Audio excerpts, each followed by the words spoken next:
This is the strongest material known to man. It's called graphene and it's lighter than wood but harder than diamond. And if you took a sheet of graphene and you put a pencil and balanced an elephant on top of it, it still wouldn't break. On top of that, 300 layers of graphene are capable of stopping bullets. And just to give you an idea of how thin 300 layers of graphene is, a sheet of paper is 100,000 nanometers thick, but 300 layers of graphene is only 100 nanometers thick. Conversation with Professor Yuval Noah Harari.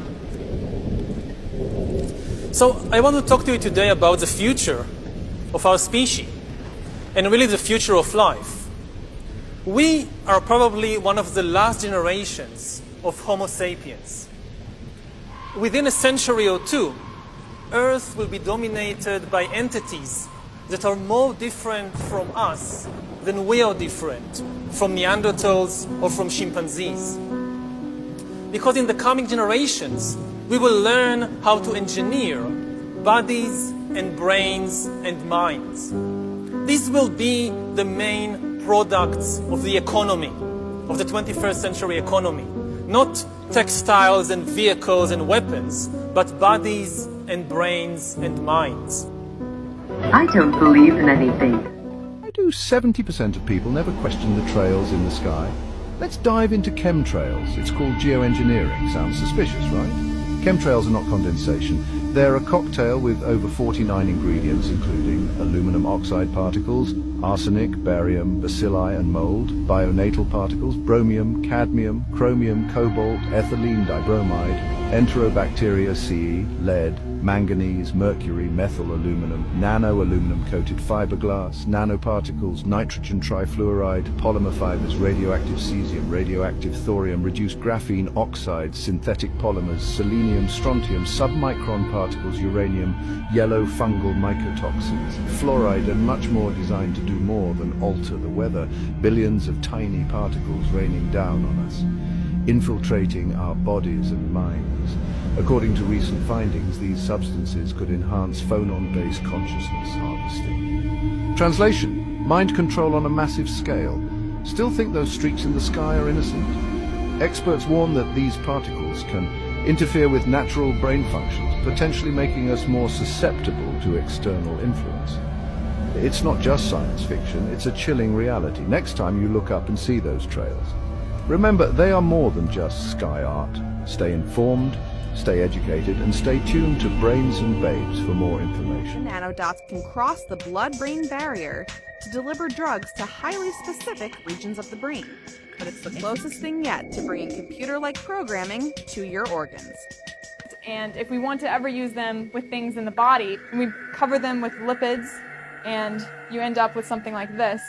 The reason they fluoresce is because they're excited with the UV light, so when we take away that UV light, they no longer glow. If I excite them with the black light, you can see that now they fluoresce. At the lower temperatures, we're able to see the color much more clearly. Illumination by an ultraviolet light source causes a fluorescent reaction to occur, making the microneedle quantum dot detector visible with a modified camera. They can be used to deliver drugs to any part of the body, but can also convey all sorts of information about an individual, such as identification, vaccination history. It can even be linked to a digital currency like a CBDC. What we've designed, and we've done this very, very quietly, is this idea of teslaphoresis, which is a discovery we made several years ago, and we've been developing it. The simplest way to understand it is self-assembly at a distance, just long-distance assembly of materials. So we decided to use nanotubes, and what we discovered was that these nanotubes can actually string together and form wires by themselves under this electric field.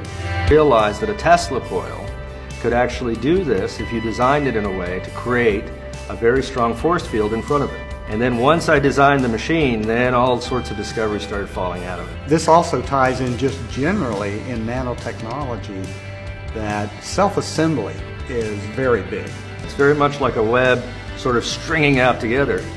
And that was a surprising finding. And the physics of that is actually a lot richer than what we had originally. Do you guys know that new Optimus robot that Elon Musk just made from Tesla?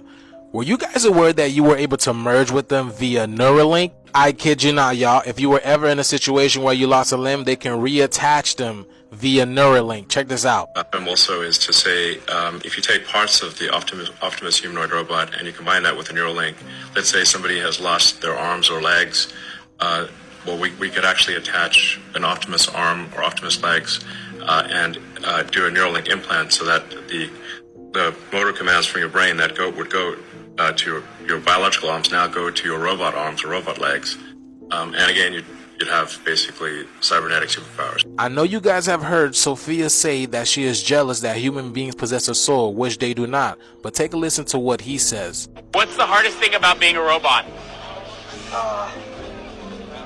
Trying to learn how to be as human as you guys are. It's crazy how he say he's trying to be as humans as we are, and he literally sounds human, y'all. I feel like the communication with these things are through the roof. It's like that's the only thing organic about them. I mean, look at them. It's not like you can't tell they're a robot, you know what I'm saying? And they all want to be human, y'all. The movies are real. But let me know what you guys think about this video. This is strictly for entertainment purposes only, y'all. I am only raising awareness. Let's get this shift. Peace in. Future strategic issues in 2025. I decided to just flip through it quickly to see what it was about. I was a little stunned on page 4. The presentation is based in all cases upon existing data, trends, analysis, technologies, no pixie dust. And the entire premise of the document, or the PowerPoint, is about robots, cyborgs, and humans, a conflict between future and now. And I thought, what are they covering up? And that's why we're talking right now, because I think most people would be shocked to find on page 93. So who wrote this document, and was this intentional? Did they want the public to see this, do you think? Or the most wealthy, rich men on the face of the planet always telegraph everything that they're going to do. So the fact that it was on the NASA website, it was certainly available to the public. But did they see it? Obviously not. That's the purpose of this discussion, is for people to know about this document. Radiation frequencies against our brains, etc. Same page 93, they say exploit CNN syndrome. You can watch the movie called Psy-War. Human limitations and human downsides. Humans are too large, humans are too heavy, too tender, humans are too slow, both physically and mentally. We cost way too much money to maintain. And humans have rapidly decreasing to negative value. Can you even believe this? I mean, you're hearing this, and it's got to be rather shocking. This is the corporations' agencies. For example, on page 45, beam weapons increasingly prevalent. About on page 9, this is very interesting. They're going to direct evolution. Global elites believe that they have accomplished immortality. And they're doing that, again, keeping in mind that this entire document is about robots, cyborgs, and humans. They've already mapped our brains. We've just recently heard that they can transfer a human brain into machinery. So whenever they tell us that this is a new scientific discovery, we know it's been decades and decades prior to us ever finding out. They say that this micron-sized mechanized dust, they talk about the use of low frequencies, microwave frequencies, and they say 100% of the human population will be affected by these frequencies. Effects of frequencies and how it will be used, they acknowledge that it will interfere with our performance. We acknowledge this in this document. Well, I think the solution is that people need to become educated. Okay, what is it? Like, I'm gonna have like a plug in my head that's gonna fit into a hard drive? Like, or how does that work? Yeah. A chip and a bunch of tiny wires. This would be implanted surgically. And it would do what? Could you input? Could you download Jim? Mm-hmm. Yes. Well, The long-term aspiration for Neuralink would be to achieve a symbiosis with artificial intelligence, and to achieve a sort of democratization of intelligence, such that it is not monopolistically held in a purely digital form by governments and large corporations. Basically, an effort for man to merge with machine in Yes. a healthy way. Yes. To beat machines, you basically have to merge with machines. Most likely, yes.